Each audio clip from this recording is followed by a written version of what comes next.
Hi, Shefi വ്ളോഗ്സിന്റെ പുതിയൊരു വീഡിയോസിലേക്ക് എല്ലാവർക്കും സ്വാഗതം. ഇന്നത്തെ എൻ്റെ വീഡിയോ ഒരു ചെടി നടണമെങ്കിൽ ചെടിച്ചട്ടി തന്നെ വേണമെന്നില്ല എന്നതിനെ കുറിച്ചാണ്. മുൻപ് ഞാൻ ഈ നിത്യകല്യാണി ചെടിയുടെ ഒരു വീഡിയോ ഇട്ടിരുന്നു. അപ്പോൾ ഓരോ നാട്ടിലേക്കും ഓരോ പേരുകളാണ് ഇത് അറിയപ്പെടുന്നതെന്ന് മനസ്സിലായി. ഓരോ പുതിയ പുതിയ പേരുകൾ എനിക്ക് കിട്ടി.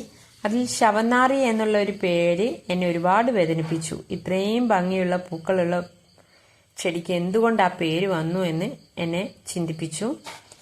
ഞാനിവിടെ ഈ ചെടി നടാനെടുത്തത് ഫ്രൂട്ട്സ് കടയിൽ നിന്നൊക്കെ കിട്ടുന്ന ഒരു പെട്ടിയാണ്. അതിൽ കുറച്ച് മണ്ണും വളവും ഒക്കെ ഇട്ട് നല്ല വെയിൽ കിട്ടുന്ന സ്ഥലത്ത് വെച്ച് ഞാനൊരു ചെറിയ ഗാർഡൻ തന്നെ ഇവിടെ സെറ്റാക്കി എടുത്തിട്ടുണ്ട്.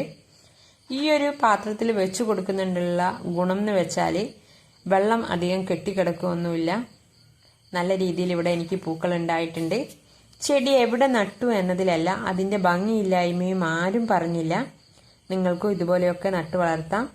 നിങ്ങൾ എൻ്റെ ചെടിയാണോ ശ്രദ്ധിച്ചത് അതോ എൻ്റെ നടാനെടുത്ത പോട്ടാണോ ശ്രദ്ധിച്ചതെന്ന് കമൻറ്റ് ചെയ്യുക. നമ്മൾക്ക് ഇങ്ങനെയും ചെടിച്ചട്ടി ഇല്ലാതെ ചെടി വളർത്തിയെടുക്കാം. ഇത് നമുക്ക് ഫ്രീ ആയിട്ട് സൂപ്പർ മാർക്കറ്റിലൊക്കെ കിട്ടുന്ന ഒരു പെട്ടിയാണ്. ഈ ചെടി നടാനുള്ള ഒരു മനസ്സ് മാത്രം ഉണ്ടായാൽ മതി. നിങ്ങൾക്ക് എൻ്റെ ഈ വീഡിയോ ഇഷ്ടപ്പെട്ടാൽ ഒന്ന് ഷെയർ ചെയ്യുക, അതുപോലെ ചാനലൊന്ന് സബ്സ്ക്രൈബ് ചെയ്യുക. മറ്റൊരു നല്ല വീഡിയോ ആയിട്ട് നമുക്ക് വീണ്ടും കാണാം.